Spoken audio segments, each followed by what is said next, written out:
Hey guys, welcome back to my channel. If this is your first video, hi, I'm Alaina, and this is The Organized Money, where we talk about organizing your life, your work, and your money. In today's video, we are going to dive into work organization. I wanted to talk to you about how I use my planner to stay on top of my work projects and to stay consistent on social media, which includes for me, YouTube and Instagram. So if you don't know, I do The Organized Money full time, which means that a very large portion of what I do revolves around me filming videos, connecting with clients, doing classes. I have a Monday class on YouTube Live every single Monday at 4 p.m. Central. And I also have a membership where I have classes within the membership. So I wanted to talk about how I keep all of that organized within my planner and hopefully give you some ideas on how you can organize your work, your projects, and the different things that you have going on within your planner. So the very first area that I will use within my planner in order to help me to stay on top of different things for work is my habit tracker. My habit tracker is where I will keep all of the consistent things that I need to do on a daily basis for my work. Earlier in this series, we did talk about habits, and in that video, I talked to you about how I set up my habit tracker and how I use it on a consistent basis. But basically, my habit tracker is for the week, and I will list out all of the habits that I want to do on a daily basis. The top portion of my habits are usually my personal ones. So going into my faith planner, cleaning, reading, budget planning, all of those are my personal habits that I want to complete on a consistent basis. But the habits that I have further down are related to my work, like getting out Etsy orders every single day, answering emails, and posting to Instagram on a daily basis are all related to my work. So these are things that I want to do on a daily basis regarding my work. I could add them into my actual planner, but because they're very repetitive, I usually will just add them to the habit tracker. And then I'm able to check off if I did it or put an X if I didn't do it. A goal of mine is to post to Instagram every single day, and currently I could even add posting to YouTube every single day because that's what I'm doing for this particular month. But I like to add the habit here so that I can check it off whenever I complete it. If I don't complete it, then I will put an X. But keeping my business tasks on my habit trackers allow me to really keep up with these things and make sure that I'm doing it on a consistent basis. Because if I have too many X's in a row, then I know that I need to catch up and make sure that I'm staying on top of this particular task. So this is the first area that I will use within my planner to stay on top of my business. The second area is within my actual planner. So for my catch-all planner, I use an hourly planner. This is the life planner that I created, and I love this planner to help me to stay on top of my day. I use it to time block my day, so I make sure that I'm dedicating the right amount of time to each thing that is important to me. At the very top, I will keep my most important tasks that I want to complete. So as you can see, every single day this week, it has been to film, edit, and to make sure I am getting out orders, because those are the top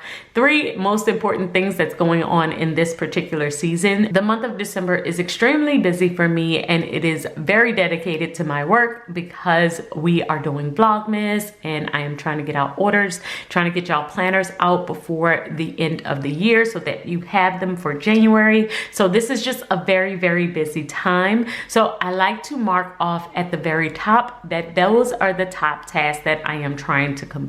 So this is another area that really helps me to stay on top of my business tasks, because I will usually write down the important things that I need to complete at the very top. Throughout the course of my day, I will usually block off a certain amount of time to do certain things. So as you can see, I blocked off an hour here to film Instagram Reels. I also blocked off some additional filming time for YouTube down here. But usually what I would do is write down the task, the thing that I want to do, and block off a certain amount of time by drawing an arrow down. So this helps me to set aside certain time for certain tasks. So if it's filming, filming, then I will block off a certain amount of time for filming. If I have a client meeting, then usually I will block off an hour for that. But I do all of that within my catch-all planner so that I know that this space, this time is dedicated to something for my business. And then when anything else comes up, let's say someone wants to book an appointment with me or schedule a phone call, I can usually come to my planner and I can look at this and say, okay, I'm not able to do it at 11 o'clock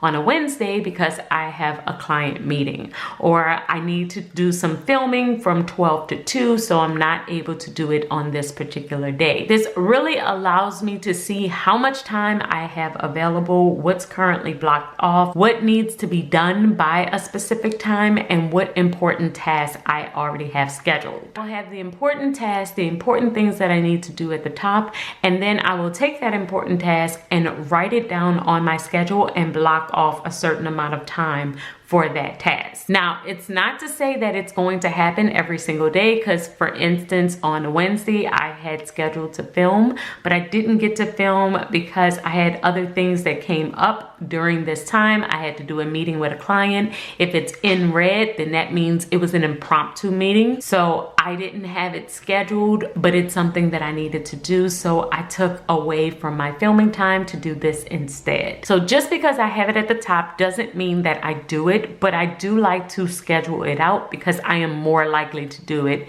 if it is on this schedule. The other area that I will use for my business in order to help me to stay on top of my business is my social media planner. So I just recently switched my layout for social media to make it a little bit more streamlined and strategic. I did have a business planner and I was using the dashboard Happy Planner in order to plan out for my business. But what I realized is that I really was adding all of the tasks, all of the things that I needed to do into my catch-all planner. I kept all of my to-dos really there so that I can see them on a consistent basis, and mainly because they were assigned to a specific time. So since they're assigned to time, it was just easier for me to keep them within my catch-all planner because I'm adding the to-do item next to a specific time that I'm going to do it. So I moved over to the teacher planner in order to keep track of all of the details of what I was going to post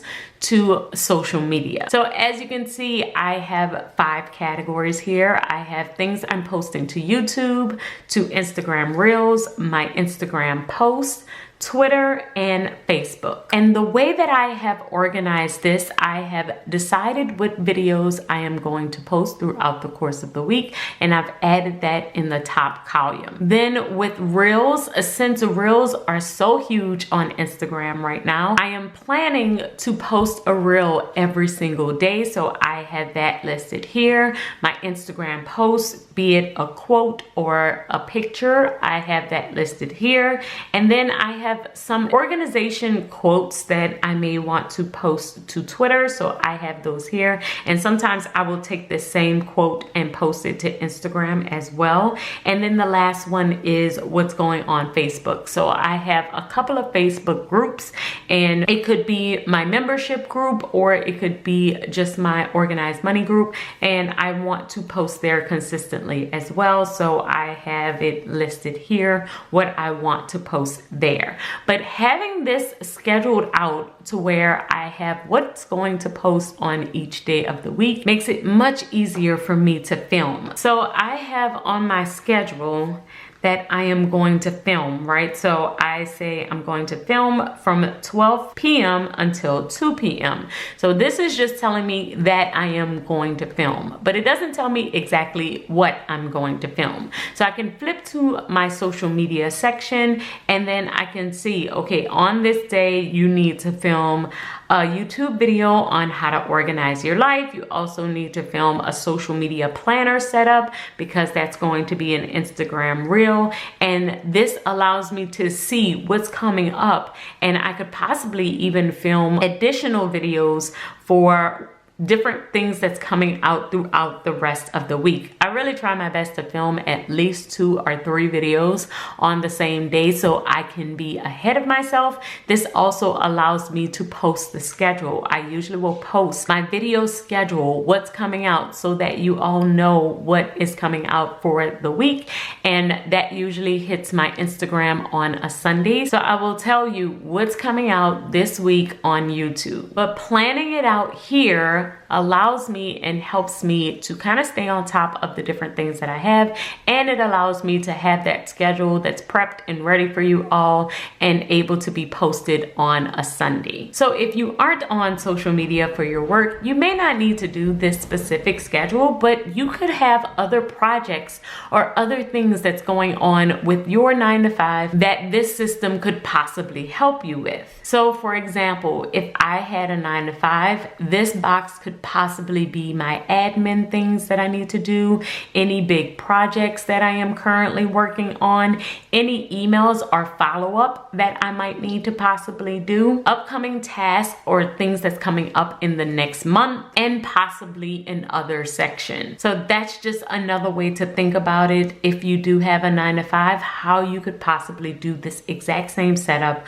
with your tasks. But I love being able to use my main planner to schedule out my time, to stay on top of when I need to be doing what at what specific time. But the details of what needs to be done, even though this time is blocked out, it's not really telling me the details of what I need to film and what needs to post and the topics that I am going to talk about. All of that is going to be in this planner. So this planner tells me all the details, and my catch-all planner tells me the time that I'm going to complete these particular tasks. So this is why my schedule planner is really the hub of it all. It is where I keep an overview of everything that's going on. So this is the time frame where I am answering emails. I might be looking at orders, seeing what needs to be done. And then throughout the course of my day, I have certain time frames blocked off so that I can complete certain tasks, be it a meeting with a client,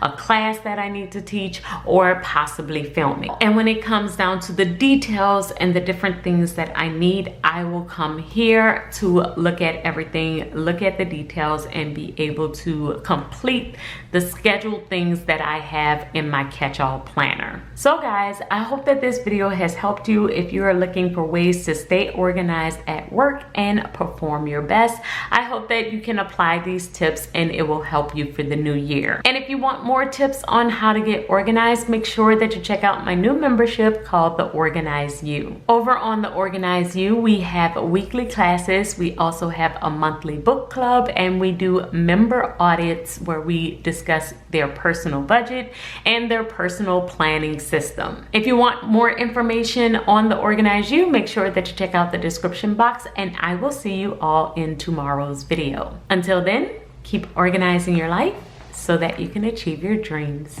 Bye guys.